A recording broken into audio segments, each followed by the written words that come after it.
Untuk lebih memperjelas materi sebelumnya, yaitu tentang pengenalan Microsoft Excel, kemudian kemarin saya juga mengenalkan beberapa istilah di dalam Microsoft Excel.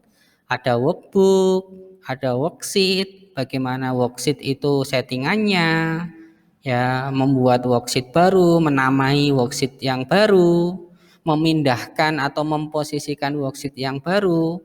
Kemudian di dalam worksheet ada namanya sel, ya kan? Dalam satu worksheet ada berapa miliar sel, kemudian ada berapa juta lembar kertas di situ. Informasinya sudah saya sampaikan kemarin. Nah, melanjutkan dari pembahasan kemarin, saya akan memberikan materi tentang formatting, pemformatan. Ya, yang kemarin sebenarnya sudah saya minta untuk dilakukan dalam pembuatan latihan, yaitu latihan 1A, 1B, dan 1C. Di sini saya akan berikan pembahasannya. Sama seperti Microsoft Word, Excel juga mempunyai jendela, ya, menu untuk melakukan setting-setting tampilan.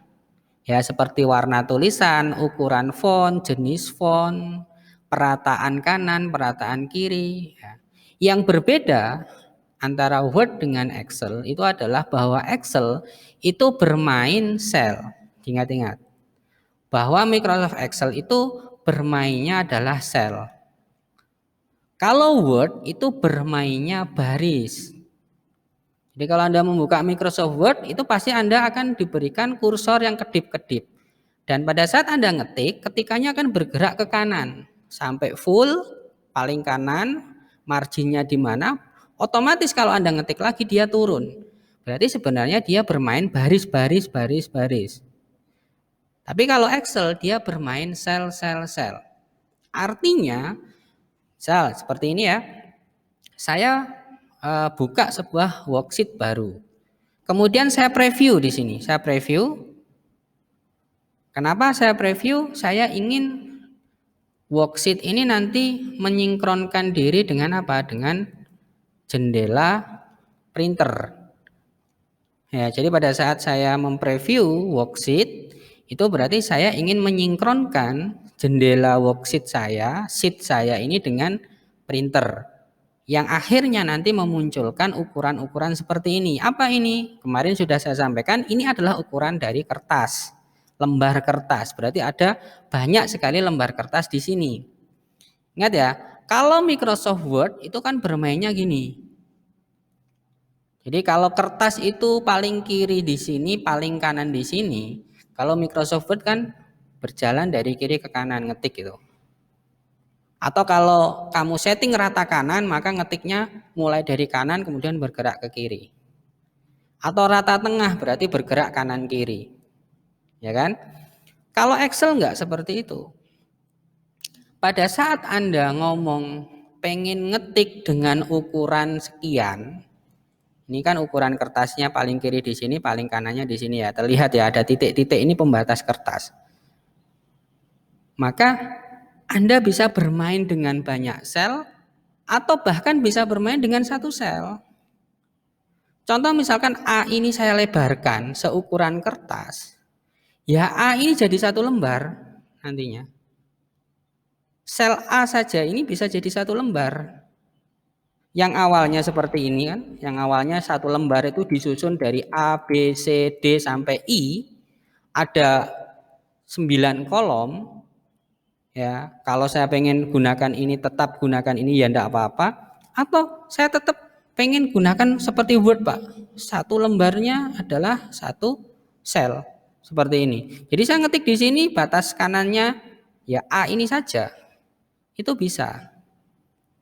Dan ini menjadikan lembaran Excel akan semakin bertambah banyak. Karena satu lembar itu hanya terdiri dari satu kolom. Ini berarti nanti bisa jadi lembar yang lain, ini lembar yang lain, ini lembar yang lain. Cukup dengan apa? Dengan melebarkan saja. Ya, dan ini bisa sangat lebar sekali. A ini bisa mencakup beberapa lembar bahkan. Ya, cuman persoalannya adalah pada saat saya ngetik di sel A saja yang dia menguasai satu lembar, bisa nggak saya itu ngetik seperti di Word, yaitu dia turun, turun, turun, tapi tidak pindah sel. Misalkan saya ketikan selamat belajar Excel, ini ya. Kemudian ketikan ini saya perbanyak ke kanan, saya copy, saya perbanyak ke kanan, perbanyak ke kanan, perbanyak ke kanan. Lihat ya, perbanyak ke kanan. Ya. Kemudian, oh ini ternyata sudah sampai sel B, bukan seperti itu ya. Ini tetap berada di sel A, walaupun kelihatannya seperti nembus ke sel B. Ya, saya pengennya adalah bisa nggak ini tuh nanti pada saat tidak muat, A ini tidak muat dengan ketikan, dia tidak bisa nembus ke B. Atau ini saya turunkan segini, ini malah seperti nembus sampai H. A, B, C, D, E seolah-olah diisi semua, ya, seolah-olah ada isinya semua. Padahal nggak seperti itu. Ini hanya ada di A saja. Ketikan ini hanya ada di A. Di B bagaimana? Nggak ada isinya. C nggak ada isinya. D nggak ada. E, F, G, H nggak ada isinya, masih kosong. Ya, nah sekarang kita akan belajar bagaimana sel itu bisa kita setting agar dia menguasai isinya. Kalau saat ini sel ini disebut dengan sel relatif. Sel relatif itu kalau Anda ngetik kemudian isinya lebih lebar daripada selnya, kalau isinya ketikan, isinya adalah kata-kata atau kalimat, maka kalimat itu akan seolah-olah nembus. Tapi kalau isinya angka, sel relatif itu akan membuat si ketikan itu nanti membentuk konsep-konsep perpangkatan, atau kalau tetap tidak muat dia akan muncul seperti kemarin apa, yaitu crash. Itu kalau isinya adalah angka. Kalau isinya tulisan dia nembus, kalau nggak muat. Kalau isinya angka nggak muat, maka dia akan dimunculkan dalam bentuk crash atau dalam bentuk perpangkatan 10. Ini kan perpangkatan 10. E plus 12 itu artinya E itu 10 pangkat 12. 1 kali 10 pangkat 12. Itu berarti 1 nolnya 12, gampangannya gitu. Itu kalau angka. Jadi dia nggak bisa nembus memang, ya, tapi dia akan membuat konsep seperti ini. Nah, sekarang kita akan belajar bagaimana membuat sebuah sel itu tidak bisa mempunyai sifat relatif lagi. Ya, artinya sifat relatifnya kita kunci. Ya, kita turunkan.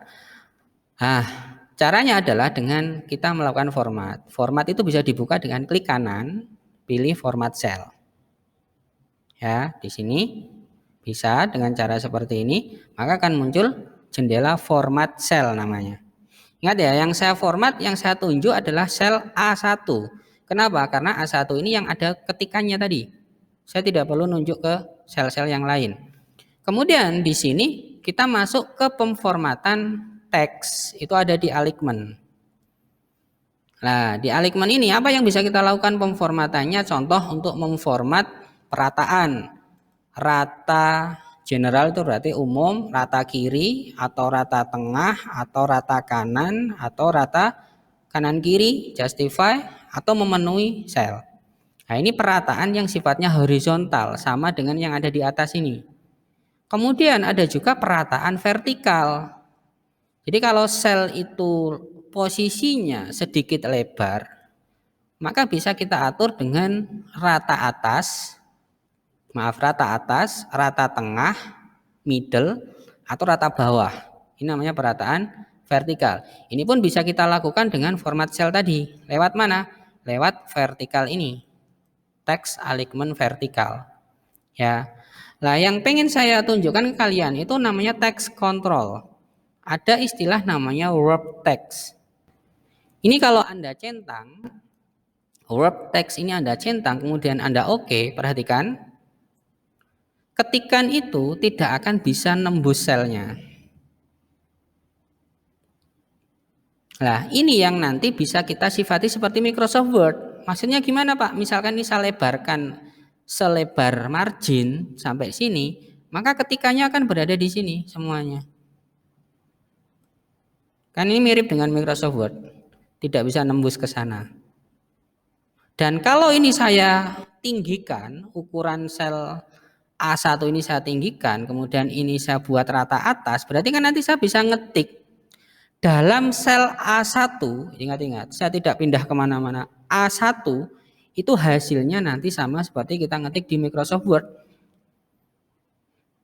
Karena sifat selnya itu kita aktifkan namanya wrap text. Ya, bagaimana kalau selnya ini saya kecilkan, Pak? Dia akan seperti ini. Jadi wadahnya ini jadi kuat ya. Tidak bisa ditembus lagi, namanya wrap text. Ya, kemudian di dalam format tadi itu juga ada istilah namanya string. String to fit. String to fit ini berpasangan dengan wrap text. Kalau wrap text-nya aktif, string to fit-nya tidak bisa ditunjuk. Ya, tapi kalau wrap text-nya mati, ini bisa ditunjuk. Jadi string to fit itu dikendalikan oleh wrap text. Kalau wrap text-nya aktif, string to fit-nya tidak bisa. Ya, ini kalau di OK apa yang terjadi, Pak? Kalau di OK, ketikan itu tidak bisa nembus sel. Satu. Yang kedua, ukuran font di dalam ketikan, di dalam sel, itu akan mengikuti ukuran selnya, lebar selnya. Ya, jadi kalau selnya saya lebarkan, ketikannya bisa sedikit besar fontnya kan. Kalau saya perkecil, ini saya kecilkan, dia semakin mengecil. Tetap tidak bisa nembus, tapi fontnya ini akan dikecilkan. Kalau wrap text ini dinyalakan, ukuran fontnya tetap. Dia hanya nggak bisa nembus saja, tapi ukuran fontnya tetap. Nah, itu ada dua istilah baru ya, wrap text sama string to fit. Apakah ini bermanfaat atau berguna? Suatu saat pasti akan berguna kalau Anda sedang membuat sebuah format tampilan di dalam Microsoft Excel. Terutama misalkan Anda punya ketikan yang banyak dan Anda pengen ketikan itu tidak nembus kemana-mana, hanya berada di lokasi itu saja. Nah, itu bisa. Kemudian tadi di dalam format ya alignment ada juga menu namanya apa? Merger. Nah, ini ada di soal 1C kemarin ya. Saya minta membuat tampilan tabel yang beberapa bagian di sana itu di merger. Istilah merger ini pernah kita bahas di Microsoft Word. Jadi kalau saya membuat tabel, maka 2 kolom atau 2 baris minimal itu bisa kita gabung. Ya, contoh di latihan 3 ini saya minta kalian untuk membuat semacam tampilan seperti ini. Lihat, kalau saya nunjuk ke sini. Pada saat saya nunjuk ke sini, sebelah kiri terlihat 20 dan 21, ini tersorot langsung. Saya ngeklik sekali tapi yang tersorot 2. Berarti 20 dan 21 yaitu baris 20 dan 21 kolom C itu digabung, mengalami penggabungan. Yang awalnya itu mereka berdiri sendiri-sendiri seperti ini, ya berdiri sendiri-sendiri, ya maka digabung, disorot, kemudian Anda pilih merge. Ada pilihannya di sini juga, di dalam menu luar, di luar. Merge and center, maksudnya 2 baris ini digabung dan isinya otomatis nanti akan disifati center atau tengah. Ya, kalau dipilih seperti ini. Ini jadi satu sel baru, penggabungan dari 2 baris. Dan kalau saya isi di sini kata-kata apapun, misalkan saya buat tulisan seperti ini, Anda lihat tulisannya otomatis rata tengah. Kanan kirinya rata tengah. Atas bawahnya rata bawah. Kalau pengen rata tengah secara vertikal, ya Anda bisa pilih ini dengan cepat. Lah, kemarin saya minta Anda untuk membuat seperti ini. Ada yang sel itu di merger secara baris, ya. Ada sel yang nanti di merger secara kolom dan secara baris. Ya, ini contohnya saya buat seperti ini dulu. Ini berarti di merger secara baris. Ini juga. Yang ini di merger secara baris dan secara kolom. Anda lihat tampilannya nanti ya di soal itu ya. Soal 1.3 tampilannya seperti ini. Ya, tampilannya seperti ini. Nah, ini berarti hasil dari merger baris dan kolom. Berarti ini diblok. Terus catatannya pada saat kita membuat merger itu apa, Pak? Catatannya kalau sel sebelumnya ada isinya. Ya, jadi kalau sel sebelumnya itu ada isinya, Anda harus hati-hati merger ini.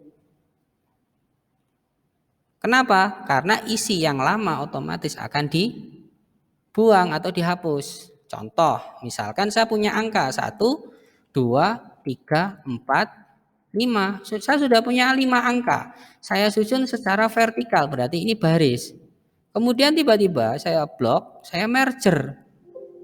Akan ada warning. Warning ini apa? Warningnya adalah bahwa akan ada nilai yang dihilangkan dan yang dipertahankan itu adalah nilai yang paling atas, paling kiri, paling atas. Jadi kalau ada angka 1, 2, 3, 4, 5 baris saya blok, kemudian saya merger, yang akan dipertahankan yang 1, paling kiri, paling atas. Ya, sama juga dengan kalau saya buat angkanya itu horizontal. Kan seperti ini. Berarti ada 3 angka yang apa? Yang saya susun horizontal. Ini berarti kolom. Ya, kolom saya merger, yang dipertahankan diingat-ingat tadi kiri atas. Berarti ini juga sama, yang dipertahankan yang 1. Bagaimana kalau mergernya saya undo, Pak? Saya batalkan. Mergernya batal tetapi isinya hilang. Itu yang harus Anda hati-hati. Kalau sudah terlanjur. Kalau andonya itu gini, Pak, bagaimana? Memungkinkan selama filenya belum Anda close. Undo itu kan akan bisa berfungsi selama filenya belum Anda close. Ya, kalau undonya tadi ingat ya, saya merger yang dipertahankan kiri atau atas. Kalau saya batalkan mergernya gini, mergernya batal tapi isinya hilang. Tapi kalau saya batalkannya menggunakan undo gitu kan, nilainya bisa kembali dengan catatan filenya belum Anda close. Kalau filenya sempat Anda close, ya tidak bisa balik, sudah. Undonya nggak berfungsi. Ya, undonya tidak berfungsi. Nah, itu catatan-catatan kalau saya menggunakan merge. Kemudian untuk pembuatan soal latihan 1, latihan 2, latihan 3, pasti dan pasti nanti Anda akan diminta untuk membuat struktur tabel namanya. Pasti akan membentuk model-model tabel semacam ini ya. Nah, kalau Anda lihat nanti di soal 2, tampilan seperti ini kan hasil merger. Ini namanya merger baris. Karena ada baris di sini dan di sini yang digabung. Kemudian ini namanya merger kolom. Karena ada merger kolom 1, 2, 3, 4, 5, 6. Ada 6 kolom di bagian sini yang digabung. Kemudian di sini juga. Nah, saran saya pada saat membuat seperti ini, itu yang pertama dilakukan, Anda buat dulu struktur normalnya. Berarti saya butuh berapa baris, berapa kolom, hitung aja. Barisnya 1, 1, 2, 3, 4, 5, 6, 7, 8. 8 misalkan ya. 8. Kemudian kanan kirinya 1, 2, 3, 4, 5, 6, 7, 8. 8 kali 8. Oh, berarti kalau saya diminta membuat seperti itu, ya saya buat dulu. Ke kanan 8, 3, 4, 5, 6, 7, 8, ke bawah juga 8. Ya. Kemudian saya buat struktur dasarnya dulu. Seperti ini. Ini struktur dasar namanya. 1, 2, 3, 4, 5, 6, 7, 8. Yang ke kanan juga 8. Baru saya atur. Ini merger, ini sampai sini merger, yang ini merger. Ya kan? Jadi gerakannya cepat. Ini merger, merger. Untuk lebarnya dan seterusnya jangan dulu. Misalkan ini kan sedikit lebar Pak, ini juga. Nah, jangan dulu. Yang penting strukturnya dulu. Secara pembagian ruangan sudah ada yang di merger mana, yang tidak di merger mana, dan seterusnya seperti itu. Kemudian baru Anda memikirkan mungkin Anda perlu menghias. Apa Pak?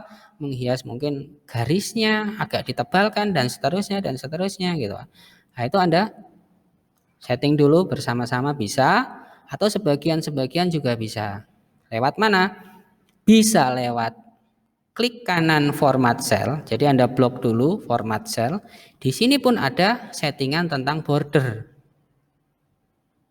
Ya, Anda bisa men-setting border dengan cepat di sini. Misalkan kanan kirinya mau saya tebalkan. Nah, ini kan langsung tebal.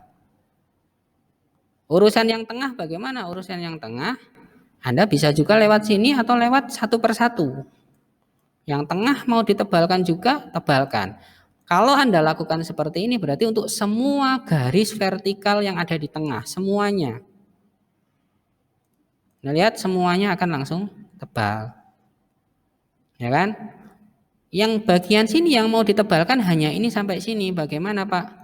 Bisa klik kanan format cell, pilih tebal tapi yang bagian sini, sini, dan sini.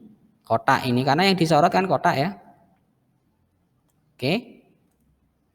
Otomatis tebal segini. Atau Anda sorot gini, tapi Anda gunakan menu yang ada di sini. Border yang ada di sini, yaitu pilih tick box border. Kalau ada pilihannya di sini, pilih enggak apa-apa. Tapi kalau tidak ada, Anda pengen mendesain strukturnya secara mandiri, ada garis-garis yang tipenya khusus misalkan. Oh, yang ini garisnya, ini yang sini sampai sini Pak, ini garisnya double. Nah, ini kan repot. Maka di blok, klik kanan format cell, kemudian Anda pilih model garisnya. Oh, double yang ini, klikkan di bawah, karena yang disorot ini ya, baru Anda main warna. Ya, Anda warnai. Anda isi dengan ketikan dan seterusnya. Nah, untuk yang bagian atas ini pun akan sering Anda kerjakan. Setiap soal akan ada judul-judul seperti ini kan. Saya harap nantinya itu tidak sering buat lagi, tapi cukup copy paste. Konsepnya nanti cukup copy paste. Jadi misalkan saya sudah membuat struktur seperti ini, saya butuh ada judulnya di atas. Ya, judulnya di atas ini. Ya, Anda siapkan. Ya, di sini berarti kan, oh nggak muat Pak. Ya, disisip. Dikasih sisipan, klik kanan, insert. Kan saya bisa menyisipi. Ya, sambil dicek ada berapa baris? Ada 2 baris. 2 baris. Oke, 2 baris. Berarti di sini cukup kan? Dari sini sampai sini. Atau bagian atasnya pengen dikasih jeda juga. Berarti kotaknya nanti di sini. Di insert, klik kanan insert. Jadi kita menginsert tampilannya, kemudian Anda bisa kasih border ya, atau kasih background warna. Ya, untuk tampilan-tampilan ini saya bebaskan, Anda mau warnai apa saya bebaskan. Yang penting Anda ngerti bagian yang harus diisi manual dan bagian yang harus Anda isi dengan rumus nantinya. Kemudian ada ketikan seperti ini bagaimana Pak? Nah, ini kan Anda lihat, ini ketikan di tengah-tengah nih. Yang bawah juga di tengah-tengah. Misalkan saya ngetik di sini, berarti kan ketikannya nembus. Nah, nembus itu kira-kira bisa di tengah-tengah atau tidak? Contoh, data penjualan lumpia basah. Saya ngetik seperti ini. Data penjualan lumpia basah. Ini kan ada di sel B2. Kemudian saya center. Centernya kan tidak kemana-mana. Ya di B ini saja kan. Nah, kalau ini Anda lakukan, sebenarnya langkahnya ya sedikit kurang tepat ya. Walaupun ini langkah yang benar, yaitu ngetik di situ kemudian membuat tulisan itu rata tengah, tapi rata tengahnya ingat hanya ada di B2. Padahal yang diminta apa? Yang diminta adalah rata tengah dari sini sampai sini. Nah, terus bagaimana? Ya di merger jawabannya. Kenapa di merger? Karena bawahnya strukturnya sudah jadi. Kalau tidak kamu merger, tidak bisa rata tengah. Nah, ini kan jawabannya tinggal gini saja. Yang tengah, yang ini maaf, ini juga tinggal di merger, kemudian Anda isi ketikan. Periode 2008-2009, ketikan. Periode 2008 sampai 2009. Nah, kedepannya, misalkan Anda membuat lagi ada konsep tampilan seperti ini jangan Anda ciptakan lagi, jangan. Cukup Anda copy nanti. Tapi kalau mau ngetik ulang, ya enggak apa-apa sih, saya persilahkan ya. Tapi kalau misalkan menghemat waktu, Anda tinggal copy aja, kemudian Anda taruh di tempat yang baru, Anda paste. Nah, nanti tinggal disesuaikan. Ya, posisinya tinggal disesuaikan, isinya apa tinggal Anda ganti, ini tinggal Anda ganti, kemudian buat jawaban lagi di bawahnya, struktur baru dan seterusnya dan seterusnya. Karena soal yang ada di latihan ini pasti membutuhkan judul-judul seperti ini. Nah, ini nanti ada judul-judul seperti ini. Nah, itu cara konsep pembuatannya dengan format-format ini. Ya, mengingat sifat sel relatif, nanti harus di merger, atau kalau perlu Anda wrap, dan seterusnya, dan seterusnya. Itu Anda praktekkan nanti dalam pembuatan soal-soal latihan 2 dan seterusnya. Ya, kemudian dengan saya punya sel yang di merger itu apa yang bisa saya dapat, Pak? Sebuah sel yang di merger itu menjadikan ruangan selnya itu menjadi semakin tinggi atau semakin lebar, itu bisa. Nah, dengan tulisan ini semakin ruangan ini semakin tinggi atau semakin lebar, maka yang terjadi saya bisa membuat tulisan itu dalam beberapa mode tampilan. Misalkan di sini ketikanya adalah nomor, ya kan, nomor. Nah, dengan ruangan yang cukup tinggi seperti ini, maka saya bisa membuat tulisan ini berjejer vertikal atau miring ke kanan, miring ke kiri, dan seterusnya. Beda kalau misalkan saya hanya punya sel ukurannya sekian, itu kan repot. Kalau mau di model-model ya, macam-macam. Nah, ini caranya simpel, bisa menggunakan tool yang ada di sini. Mana Pak toolnya? Ada di alignment, posisinya ini. Anda bisa atur seperti ini. Ratakan tengah, atau balik gini, atau vertikal, atau balik vertikalnya, atau Anda pengen mengatur dengan derajat-derajat tertentu. Anda masuk ke format cell alignment. Pada saat ini Anda pilih, sebenarnya balik lagi ke tampilan format cell. Kemudian Anda diminta atau bisa melakukan settingan lewat sini. Contohnya misalkan saya pengen derajat kemiringannya sekian. Ini 75 derajat nih. Di oke, berarti ini miringnya sekian. Ya, klik kanan format cell. Saya maunya derajatnya gini. Nah, gini. Bisa. Kemudian yang tadi saya pilih ada vertical text, rotate text. Itu juga bisa kita praktekkan dengan mengklik mana? Mengklik yang ini. Ya, pada saat saya klik, ini sama dengan saya milih mana? Nih. Ya, atau Anda punya ukuran derajat tertentu, Anda bisa setting di bagian namanya degrees. Berapa derajat? Anda mau kemiringan berapa derajat? 7 derajat, 10 derajat. Lewat sini bisa. Nah, ya nanti dengan ukuran sel yang cukup, ya, entah itu Anda lebarkan atau entah itu Anda tinggikan atau entah itu hasil merger, maka saya bisa membuat apa? Membuat posisi teks, kemunculan teks itu dengan ukuran-ukuran tertentu, sudut-sudut tertentu, atau model-model tertentu. Nah, itu salah satu manfaat kita melakukan format sel ya. Kemudian format sel yang lain di sini, tadi kita sudah bahas tentang alignment, ada macam-macam, border, tadi ada border, kemudian font, ya jelas ya ini untuk ganti font, macam-macam. Kemudian fill ini untuk mengisi warna background dari sel yang kita sorot, mau dikasih warna background apa. Ya, kelebihannya di sini apa? Saya bisa menambahkan pattern namanya. Pattern itu garis-garis. Misalkan saya ingin buat sel ini punya aksen ya, garis-garis. Contohnya garis-garis seperti ini misalkan. Ya, jadi nanti dia punya arsiran. Ini nama pattern. Itu dilakukan dengan format sel, posisinya fill namanya.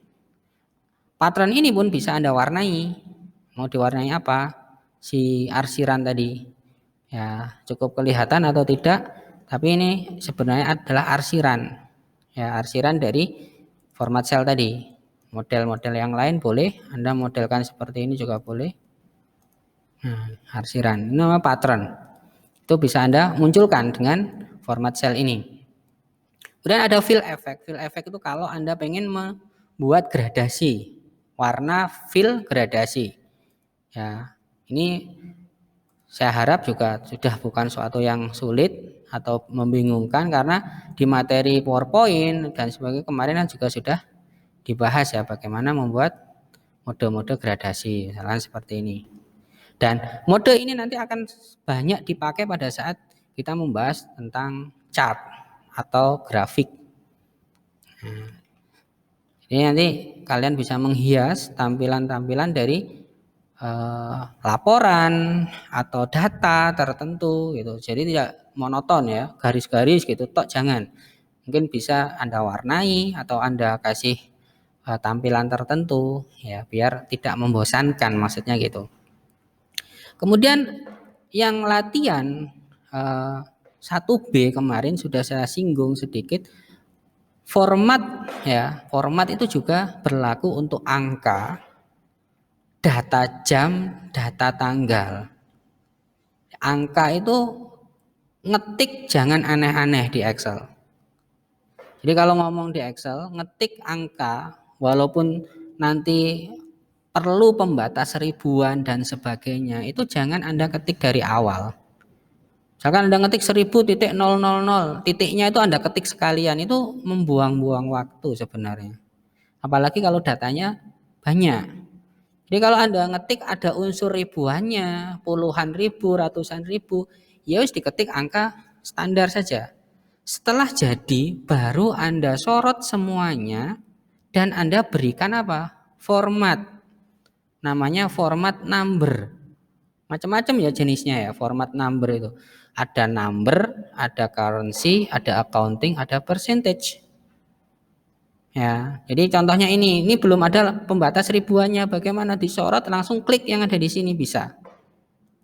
Otomatis akan ada pembatas ribuannya, atau klik kanan format cell, Anda pilih number, kemudian setting numbernya yang mana. Contohnya number biasa ada berapa desimal, tidak pakai desimal, pembatas ribuannya muncul enggak? Muncul.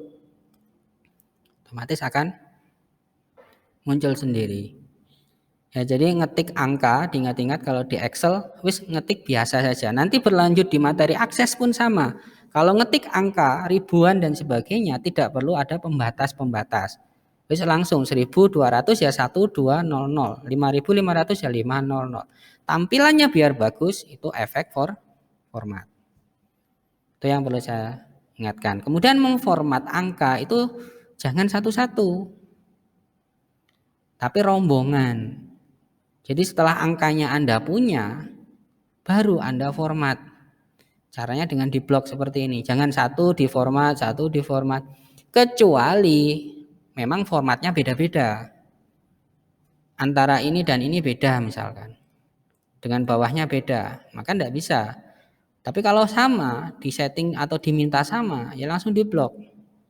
Nah, melakukan seleksi yang cepat, ingat-ingat, itu shortcutnya adalah kontrol panah bawah. Maaf, kontrol shift panah. Ya, kontrol shift panah bawah misalkan. Kontrol shift panah kanan. Ini menyeleksi dengan cepat. Misalkan saya punya angka di sini. Kemudian angka paling bawah di sini. Nyeleksi pakai mouse kan gini ya. Kalau Anda pakai keyboard, ya Anda bisa gunakan kontrol shift panah bawah. Kemudian Anda tekan lambang atau tombol ya untuk memunculkan properties. Kalau mau pakai keyboard ya, tidak pakai mouse. Tombol properties itu letaknya kalau di keyboard itu biasanya di dekat tombol kontrol yang kanan. Karena saya pernah dikeluhi mahasiswa itu gini, Pak kami tes kerja itu pakai Excel.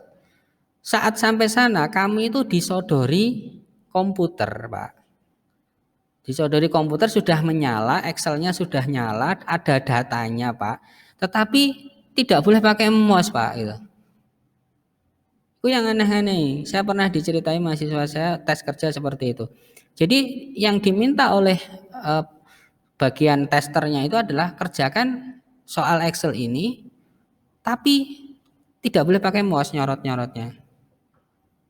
Maka harus ngerti bagaimana menggunakan atau menyorot, menyeleksi, memunculkan menu dan sebagainya itu yang benar-benar pakai keyboard. Nah, contohnya misalkan bergerak ke kanan ya pakai keyboard satu-satu gini. Kalau mau disorot berarti tekan shift satu-satu sambil panah kanan. Nanti panah bawah satu-satu. Nah, kalau semuanya bagaimana dengan cepat? Ya, kontrol shift panah kanan, panah bawah. Baru nanti dilakukan rumus apa atau dilakukan format apa. Seperti itu.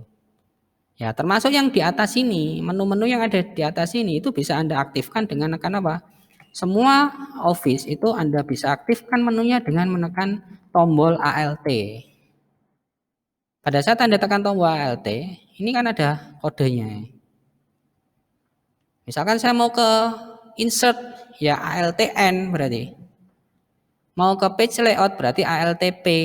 Mau ke formula berarti ALTM. Mau ke data berarti ALTA. Gitu. Ya, ALTN misalkan. Loh, kan masuk ke insert ya. Nanti muncul lagi di sini menu-menu apa yang pengen Anda jalankan. Misalkan insert picture berarti P, ya kan? Ya kan? ALTN ya. Jadi ALT. Oh, enggak aktif, sorry. ALTN. Kemudian insert picture berarti ALTN, kemudian lanjut ke P. Dan Anda bisa milih di sini. Jadi enggak boleh pakai mouse ini. Ada kejadian seperti itu. Jadi pelan-pelan Anda juga harus mau mencoba bagaimana kalau mouse saya, bayangkan saja mouse saya rusak gitu. Saya hanya punya keyboard. Apa saya tidak bisa mengerjakan Excel? Ternyata bisa, masih bisa. Nah, menu-menunya perlu Anda pelajari. Ya, oke, itu tentang format teks.